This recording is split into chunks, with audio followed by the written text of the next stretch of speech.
আমার অভিশাপে তুই পুড়ে ছারখার হয়ে যাবি।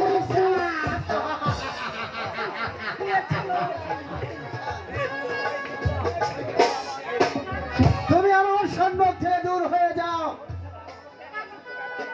ভবিষ্যতে কোনোদিন আমার সম্মুখে দাঁড়িবে না, তাহলে পুত্র বলে আমি তোমাকে ক্ষমা করবো না। আমি তাই যাচ্ছি পিতা।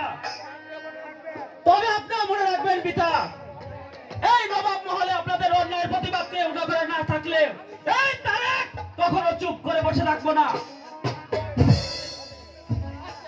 শাস্তি আপনাদের পেতেই হবে পিতা, মনে রাখুন যেন কথাটা।